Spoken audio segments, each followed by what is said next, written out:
ഇന്നത്തെ കാലത്ത് പെണ്ണാണെന്ന് പറഞ്ഞാൽ 100 പേര് ചോദിക്കാനുണ്ടോ, ഒരാണാണെന്ന് പറഞ്ഞാൽ എന്തായാലും അവനോ ഏതെങ്കിലും ഒരു ബെസ്റ്റ് ഫ്രണ്ടെങ്കിലും അവന് ചോദിക്കാനുണ്ടോ, ആരെങ്കിലും ഒരാളെങ്കിലും ഉണ്ടോ?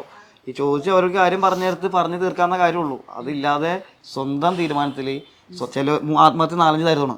വൈരാഗ്യം, വാശി, ഞാൻ ചത്താലും എൻ്റെ മക്കൾ ചത്താലും നിന്നെ ഞാൻ ജീവിപ്പിക്കൂല, നിന്നെ നരകിപ്പിക്കും എന്ന് പറഞ്ഞ് ചാവണ ഒരു തരം ആത്മഹത്യയുണ്ട്. നിന്നെ തകർക്കാൻ വേണ്ടിയുള്ള ആത്മഹത്യ. ഞാൻ ഒറ്റപ്പെട്ടു പോയി, എനിക്ക് ആരുമില്ല, ആരോടൊരു പരിഭവവും ഇല്ല ഞാൻ എന്ന് മാത്രമുള്ള ഒരു ആത്മഹത്യ. ആത്മഹത്യ. രോഗശൈലിയിൽ എനിക്ക് ഞങ്ങോട്ട് എൻ്റെ മക്കൾക്കും ആർക്കും ഭാരമാവാൻ ഇതില്ല.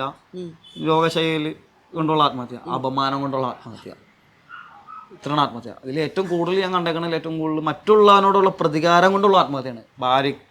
ഭർത്താവിനോടോ മക്കളോടോ, അതല്ലെങ്കിൽ അച്ഛനോടോ അമ്മയോടോ, മകനോടോ മകളോടോ, കൂട്ടുകാരോടോ കൂട്ടുകാരിയോടോ അങ്ങനെ തോന്നുന്ന പ്രതികാരാത്മകമായ ആത്മഹത്യകളാണ് ഞാൻ എടുത്തതിൽ ഭൂരിഭാഗവും.